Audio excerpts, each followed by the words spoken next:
If we've not met, my name is DJ. I have the privilege and joy of being lead pastor here. Just want to start by saying thanks to everyone involved this morning, particularly to Andrew for leading us so well. Yeah, please put your hands together for Andrew. That was wonderful, and the moment of communion that you led us in was terrific as well. And right on theme, actually, for what I'll be sharing this morning as well. So thank you for anticipating that so beautifully. Thanks also to our team, Ben, for singing that beautiful song during the time of communion. And welcome once again. Who has seen this? This? You've all seen it now, right? I'm thinking about this. No, my magic's not working. There it is. Thanks, team. Good job. The magic all happens up there, actually. Who's seen this? Or heard the music from it, the soundtrack? Well, if you have, then this will make some sense to you. For everyone else, let me explain just a little bit. If you're not familiar with this, it's a musical based on the story of one of America's founding fathers, Alexander Hamilton. It tells the story of his kind of rise through the whole movement towards and the war of independence in the US. And there's a song in the show called "In the Room Where It Happens." Who's familiar with that one? No, I'm not going to sing it. Didn't come prepared for that, but thank you for the invitation. I'll take it on notice. It refers to a pivotal moment in history in 1790 where Hamilton and his rivals, Thomas Jefferson, a name that might be familiar to some of you, and James Madison, they make a famous compromise decision behind closed doors, but one that shaped the course of American history. And even, in fact, where Washington, D.C. is today as the nation's capital. And Hamilton's frenemy, Aaron Burr, sir, who has a serious case of FOMO, laments that he too wants to be in the room where it happens. He wants to be close to power, but he wants to be there when history is made. So let me ask you a question this morning. Oh, it's wondering if I want to share the Wi-Fi password with James Beckwith. I'd be very happy to, James. There we go. If anyone else would like me to share the Wi-Fi password, just try logging on now and I'll just... Otherwise, it is up on the back wall there, as Em and Georgie said. Just take out the spaces and the icons and put that in as it is, and there you go. Or I'll be happy to share it. He can fact check me now, that's right. Or listen to the song while. So let me ask you a question. If you could time travel and you could choose to be in a room where it happened, that is a moment in history, where would you go? What room would you go to? I use the word room, broadly speaking. Maybe it would be to be at the Sydney Cricket Ground. Where are our cricket fans? Sydney Cricket Ground, November 1947, Donald Bradman hits his 100th first-class century. Maybe you would have liked to have been there for that moment. Or maybe something kind of more political or geopolitical. Maybe to be there for Lincoln's Gettysburg Address, or to hear Martin Luther King's "I Have a Dream" speech. Or perhaps to be there for the landing on the moon. Well, I don't know about on the moon, but maybe to be in, say, the NASA headquarters or something. Or to be there for the fall of the Berlin Wall. What would it be? Actually, I'd love some responses. Would anyone like to? The upper room.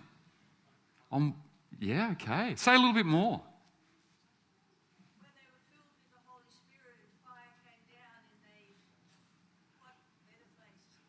In that moment of Pentecost where the Spirit falls and the church is empowered. Yeah, wonderful. Good on you, Kerry. That's great. Anyone else? Might have stolen my fire there a little bit, but I'm really glad. Right on point. When Jesus washed the disciples' feet. Yeah, wonderful. Thank you, Colleen. Anybody else? An historical moment? By the way, it doesn't have to be from the Bible. It can be.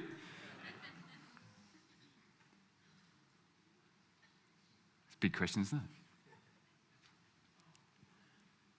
Well, I've got a really favourite moment where I was in the room when a little piece of history was made, and I'd love to share that with you later.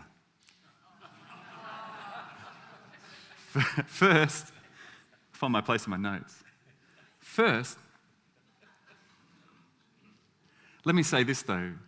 Most of us don't get to witness such historic moments firsthand. But today's passage that we're going to look at and the topic that we're talking about invites us to step into one of the most significant rooms in history. Before we do that though, I just want to set the stage, if we can, for a few moments for our new series, Uncommon Community. Here we are.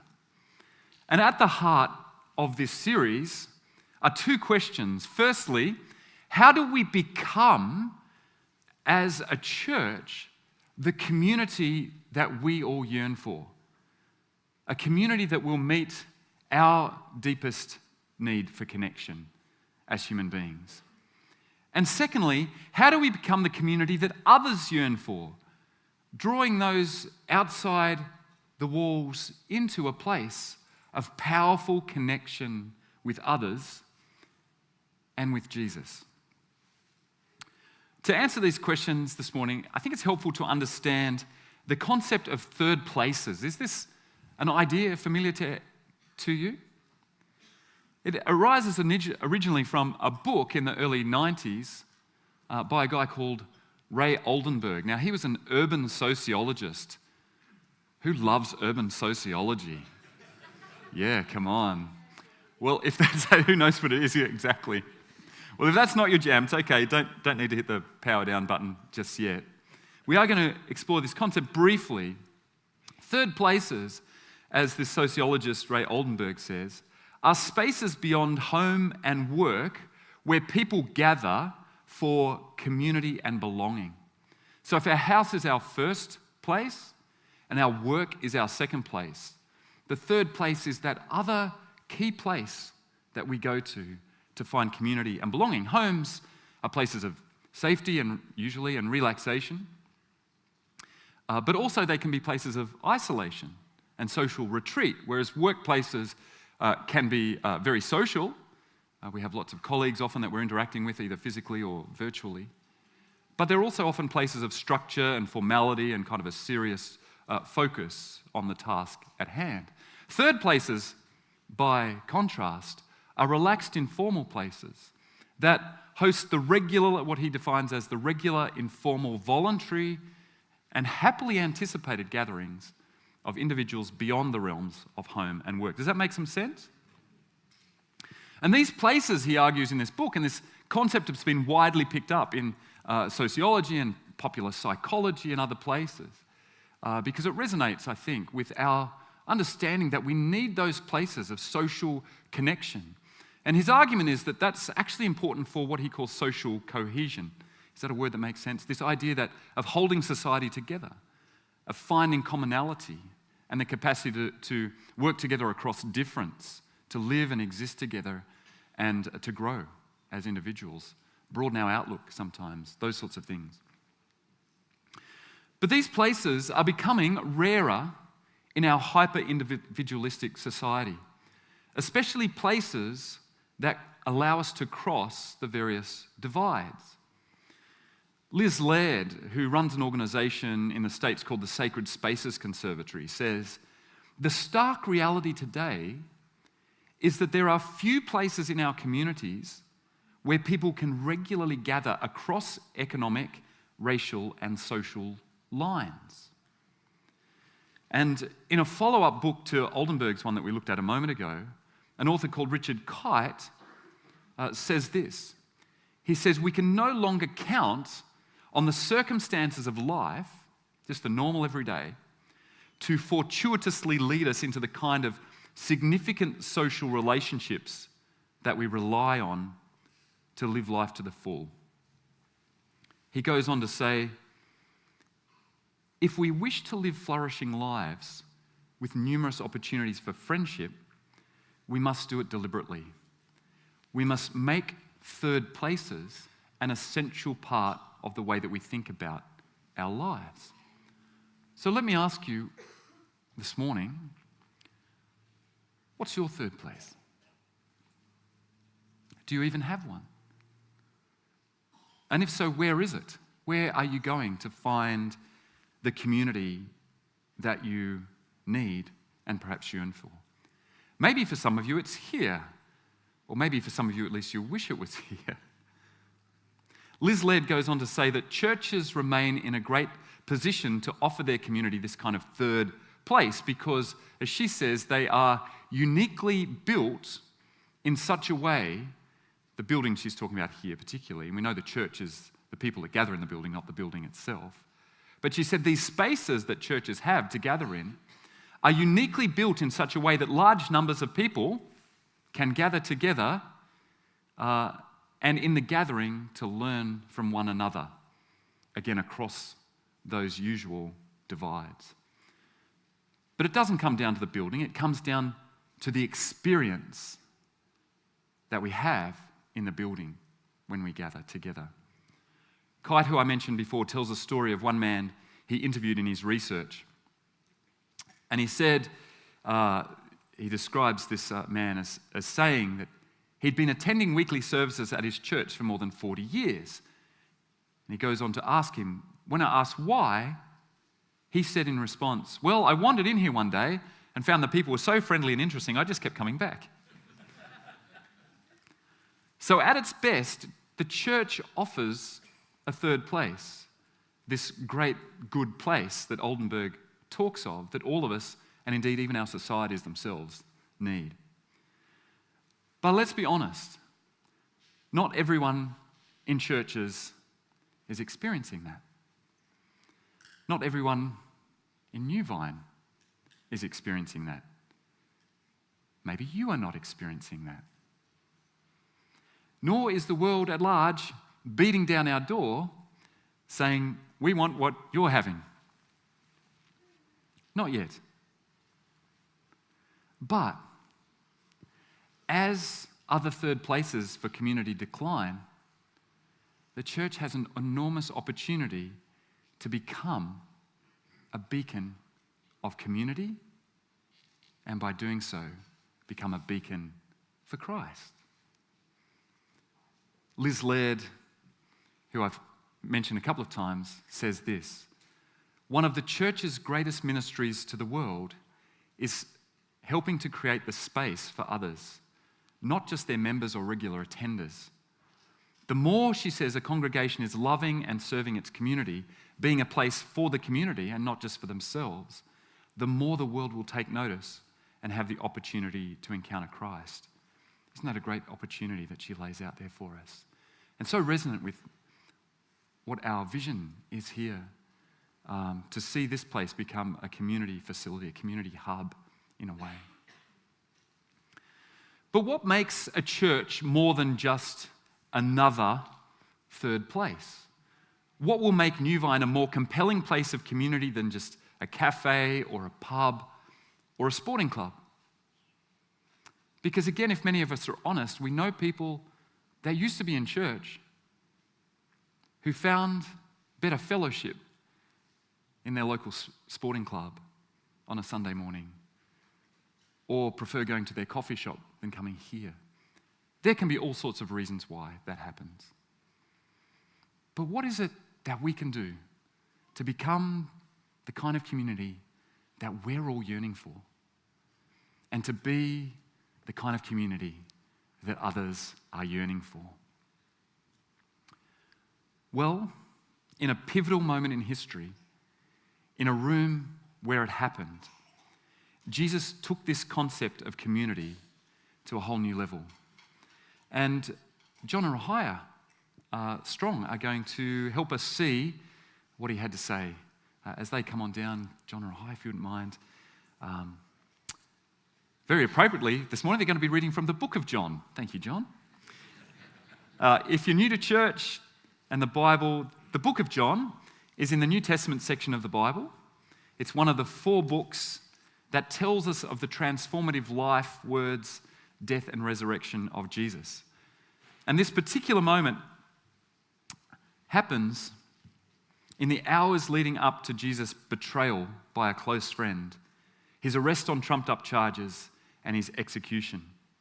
In these last precious hours with his first followers, Jesus gives a command that remains as relevant to our question today, and in fact to us as a church, and as vital as it was in that first century. So thanks for sharing the scriptures with us this morning. Okay.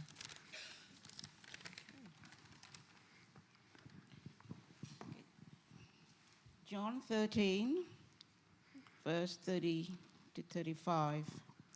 So Judas left at once, getting out into the night. As soon as Judas left the room, Jesus said, "The time has come for the Son of Man to enter into his glory, and God will be glorified because of him.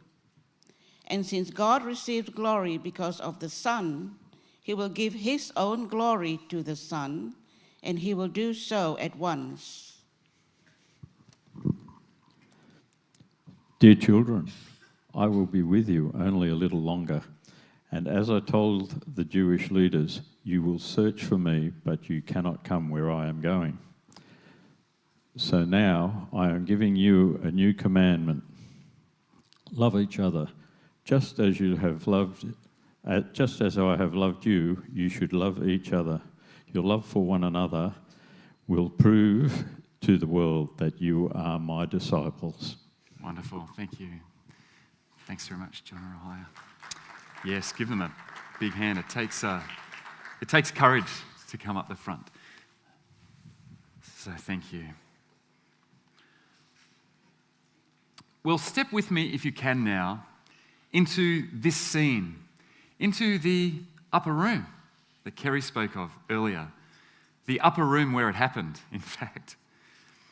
If you can, imagine yourself there. This is another occasion, the upper room. This was prior to his death and resurrection. But would you imagine with me stepping into a dimly lit room in Jerusalem? The air is thick with the aroma of roasted lamb, bitter herbs, and freshly baked unleavened bread. Oil lamps flicker, shadows dance on the walls. You can hear the distant sounds of a city preparing for Passover. But in this room, there's a palpable tension in the air. Feel free to close your eyes if you want to, if that helps you enter into this moment a bit more. Imagine that you're seated on a low cushion around a simple table, your feet and body tired from the day's walk. The disciples are reclining around you, their faces a mix of anticipation and unease. Jesus, this teacher who you've followed for 3 years, looks weary yet determined. His calloused hands break the bread for the meal and pass around the cup. The familiar prayers are spoken, but there's an undercurrent of urgency in his voice. One of you, he says, will betray me. A collective gasp ripples through the room. Your own heart pounds, perplexed. Can it be? Who would it be? You exchange glances with those beside you. You don't quite catch what happens next, but suddenly Judas is gone, the door creaking shut behind him. Has he gone to run an errand? To buy supplies? To pay the bill? Is there a bill to pay? With Judas gone, though, the atmosphere shifts. Jesus' voice takes on a tender tone, and he speaks of an imminent departure. Where is he going, you wonder? Why now? On the cusp of glory. And why can't you go too? You lean in, straining to catch every word, knowing now that if he is leaving, if he's going someplace, these moments matter more than ever. And then Jesus utters words which make everyone sit up straighter. A new command I give to you. A new command? Teachers can teach They can help you understand and apply God's commands, but only God can command. Though lately, you've been wondering. But then the Torah already has 613 commands. Why do you need another new one? And then with the look of strength and authority that you've come to know well, Jesus says, love one another. The room falls into a hushed silence. The Torah has already commanded you to love your neighbors. Is this really new? You catch Peter's eye, he kind of shrugs, and then Jesus continues. He says, as I have loved you, love one another. He paused for a moment. As Jesus has loved you. And then you realize that raises the stakes. The Torah says to love my neighbor as myself, and Jesus has already reiterated this. On the other hand, you think, you often don't think that highly of yourself. So it's a pretty low bar to love other people like yourself. As I have loved you, so you must love one another. As those words sink in, you recall the moments that Jesus showed a countercultural love in action. A divine love, not just to his followers and his friends, but to those that the Jews thought were unlovable. Roman collaborators like tax collectors, prostitutes, people of other ethnic and religious groups, the unclean, the untouchable. You realize that Jesus is setting a new standard, a high standard, but one which he himself has modeled and lived. And then comes the kicker. By this, he says, everyone will know that you are my followers if you love one another. In your world, religious identity is marked by external signs. Here, Jesus is proposing something truly revolutionary. Your distinguishing mark, your distinctive community won't be defined by how you dress, what religious rituals you perform, but how you care for, serve, and look after each other, the deep connections and selfless community among you. You glance around and see the same realization dawning on the face of the others at the table. This love of which Jesus speaks isn't just good feelings toward your friends or your neighbors. It's a love that will require you to transcend social barriers, forgive repeatedly, to serve humbly, and as you'll come to see in the hours which follow, even to lay down your very life for others. In the flickering lamplight, as the weight of those words settle on the room, you see a mix of emotions on the disciples' faces. Wonder, uncertainty, even apprehension of what's happening. But you can also see that they're beginning to grasp that following Jesus will demand nothing less than a total transformation of how they relate to one another for the sake of the world. Well, the scene is etched into your memory. The taste of the wine, the atmosphere that hangs heavy in the room, but also the warmth and strength and determination in Jesus' voice. In the years to come, you'll look back and remember being in the room where it happened, where Jesus gave that new commandment that set the bar for the type of community you were to forge, one which itself would be a witness to the world of the difference that Jesus makes. Well, 2,000 years later, we can read these words and miss how radical they were, how they set out that new standard for the kind of community that we are to cultivate. A community knit together by a distinctive, divine kind of love that is self-giving, self-sacrificing, self-denying.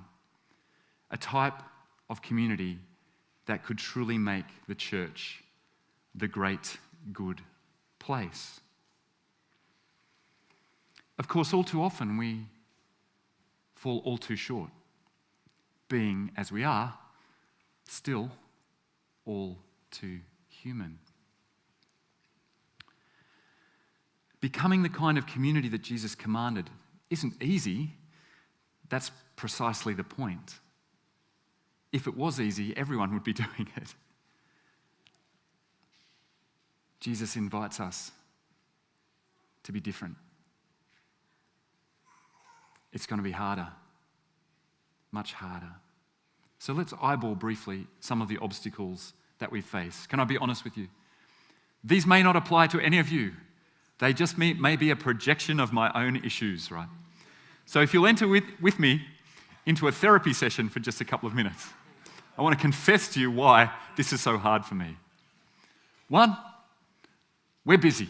I'm busy. Most of us are busy.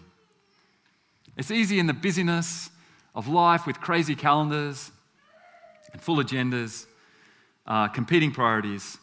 It's hard to make time to forge those deep relationships and foster community, to do the work of it, because it can be work. Secondly, we're comfortable. I'm comfortable. It's way easier to stick with what and who is familiar to me than to reach out to new or different people. Anybody else find that? You don't have to give me a show of hands. It's a rhetorical question. Okay. Here's me bearing my soul. Now, we're selfish. It's not something you didn't know, right? I'm selfish. I mostly just want to have my own needs met, not to have to bother about other people's needs. Probably not great confession for a pastor of the church, right? But there we have it. Maybe that's just me, as I say. Fourthly, I'm easily offended. Differences and conflicts are bound to emerge. As we gather and welcome others from diverse backgrounds, disagreements and feeling offended are easy to happen, aren't they? And finally, sometimes I'm just scared of being vulnerable or of being humble, of being ready to forgive. Those things are hard. They're hard work and they're scary. But here's the good news. Jesus doesn't leave us to figure this out on our own. He provides us not only the example in his life, but the empowerment in his spirit. So what will it take to put legs on that kind of love that we've talked about? Well, if we're to love as Jesus loved, then we need to pay attention to two things: how he loved and who he loved. So in the course of this series over the coming weeks, we're going to be looking at those two things. What were the values of Jesus that he lived out in relation to the people around him? How was it that he put legs on his love? How did he demonstrate love in action? But secondly, who did he love? Now we might say, whoa, didn't he kind of love everyone? Isn't that the point? Yeah, absolutely. But who were the particular groups that he reached out to welcome and include across all of the barriers that he faced and many that we still face today? So in the coming weeks, we'll be looking at those kinds of things. For today, here are some starting points, and that's all they are, starting points, about how we can start to build this kind of community, particularly if you're like me. Firstly, we can make it a priority, making a continued conscious decision to carve out time to foster relationships, to foster community. Secondly, we can choose to be the solution. If you're in a position where you don't have a strong sense of connection or community, let me encourage you to take the initiative, even if you have before and found that you've run into a dead end. You can make it your mission to offer it to others, because sometimes in serving, in making sure that others feel connected and welcomed and included, sometimes it's in doing that is precisely the pathway to our own sense of growing community. Thirdly, if that seems pretty scary, just start small. Maybe invite someone for a coffee or for a meal. This is not rocket surgery. Is that right? See if that could evolve into a regular get-together, or even be the formation of a pod if you're not in a life group or a pod. If it doesn't work, don't be discouraged. Try again, and again if you need to. Fourthly, help us as a church to extend the welcome that we offer to newcomers beyond the front door and beyond the first time. We have a fabulous welcome team here who were serving again this morning. John was there, and Aaron and others. We've got a fabulous, and there's many others who serve on it as well, a fabulous welcome team. But for us to be a genuinely welcoming church, that welcome needs to extend beyond the front door and the first time. It needs to extend all the way into this room and into all of our conversations. It's all of our responsibility. And I know that's really difficult for those of us who suffer from social anxiety. I get that. This is not meant to put you under pressure. But the big gap that we face here as a church is the next step beyond the front door and the first time. It's helping newcomers become new viners. It's between the first, second, third, fourth visit and feeling genuinely connected here at New Vine. So be brave. Start a conversation or issue an invitation. The conversation could be as simple as, tell me about your work, family, holiday plans this year. Invite them to grab a coffee, some lunch afterwards, to come out with a group, to hang around and get some fish and chips, to help them feel at home. And fifthly, be curious about differences that you encounter. Embrace diversity as an opportunity for growth and learning rather than as a source of division.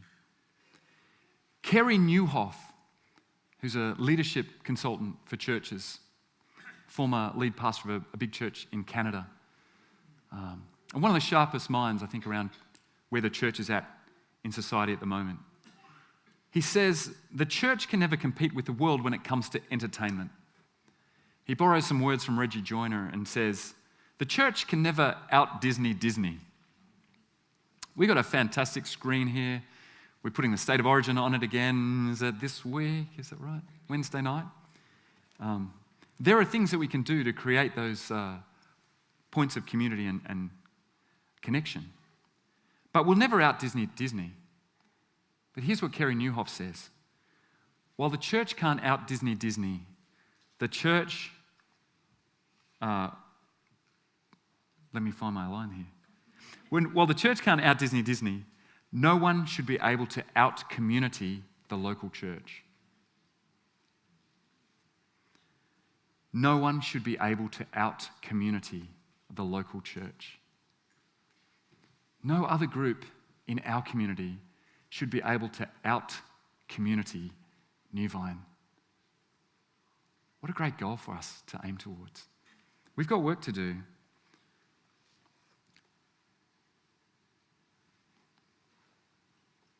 Let me close, though, with a living local example of how it can happen and does happen and why it matters that it does happen. I mentioned earlier that I'd once been in the room where it happened, where a little piece of history had been made. It was so long ago you probably don't remember me saying that now, but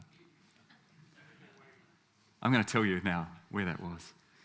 So where was it? And what was that piece of history?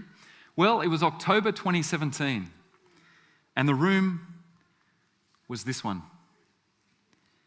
History was made because two of my neighbours, John and Rahia Strong, decided to follow Jesus that morning.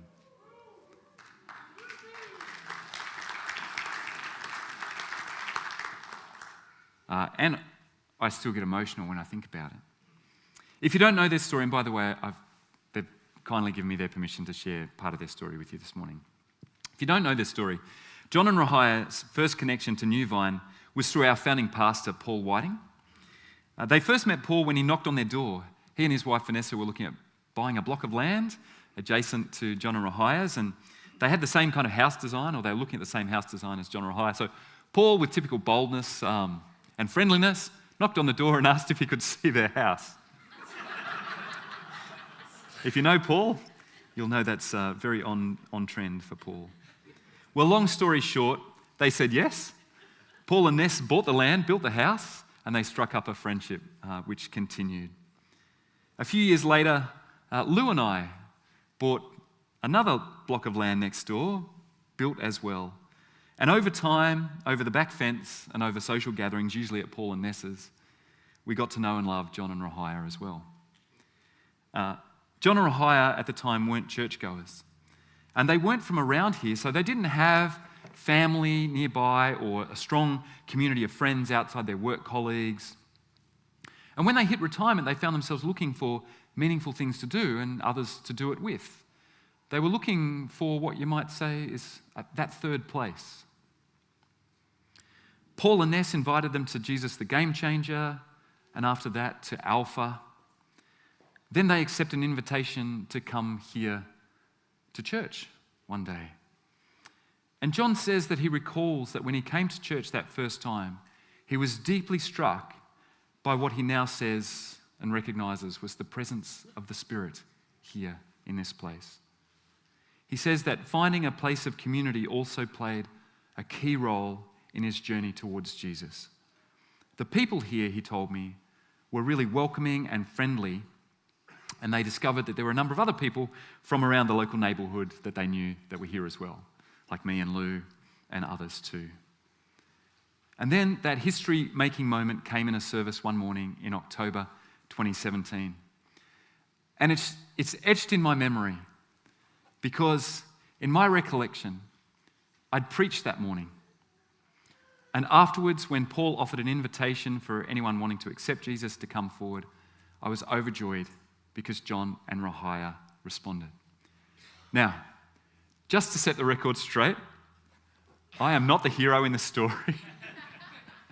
I am a mere bystander because when I asked John and Rahia about that morning, they'd thought that Paul preached. So it certainly wasn't down to the power or memorable nature of my sermon that morning. And it may be also that I'm misremembering. It doesn't matter, because one way or the other, I was happy to be a bystander in the room when that happened that morning, that my next door neighbours became my brother and sister in Christ. One way or another, I'd had the joy of being in that room, in this room, when it happened. That morning at New Vine may or may not go down in the annals of history, but it did go down in the annals of eternity. It changed history for John and Rahia. After getting married and having kids, John says, that moment was perhaps the biggest milestone in their lives. And of course, they're now stalwarts in our church family here.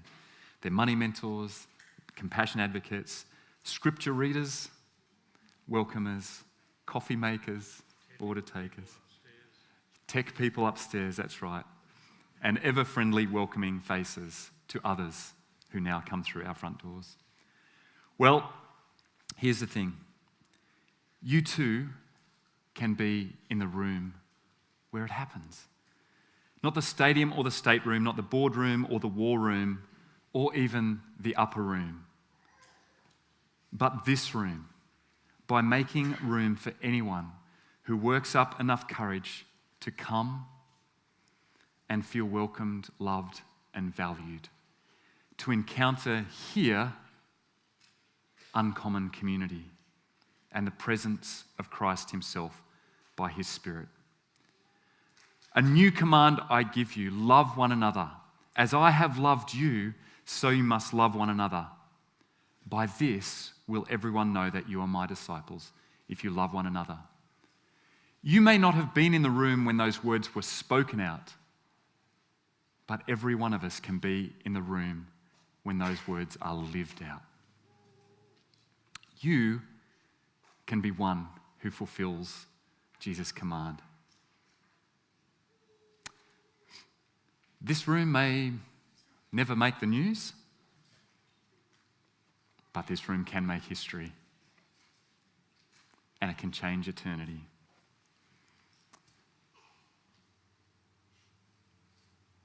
And when you walk into eternity yourself one day, maybe you'll discover that you were in the room when it happened. Let me pray while the music team come back up for a last song.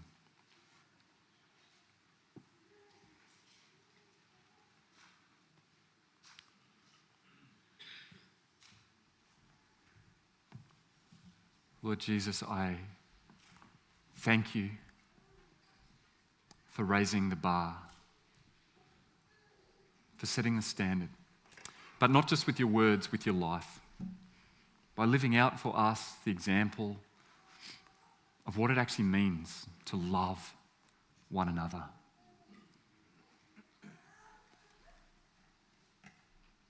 For setting for us a standard of an uncommon community, one which is compelling and perhaps even irresistible to many outside our walls. Lord, would you help us through the course of this series and afterwards to do what it is that we can do to create the kind of community that we all yearn for, and to create the kind of community that our world yearns for. Thank you that John and Rahaya have a special story. Thank you that there are others in this room too who have a similar story in one way or the other. Lord, may this room, not the physical place even so much, but our gathering together, when 2 or 3 of us are gathered. Thank you that you are present with us, that you are in that room,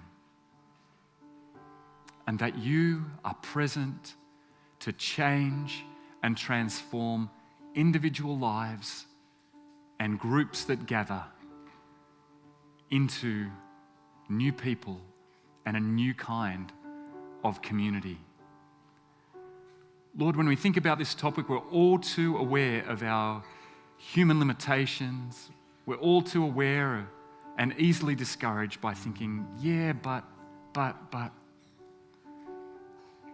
Without overlooking those limitations, without trying to deny them or help us to accept them, and yet in spite of them, to be able to create and become the kind of community that you want us to be, that you want us to experience, that you want us to know, and that you want us to demonstrate to the world. Lord, as we sing now, would you keep ministering to us by your Spirit? Would you challenge, convict, comfort, encourage us in that journey of becoming a community defined and known for its love, your power, your presence, your goodness. We pray in Jesus' name. Amen.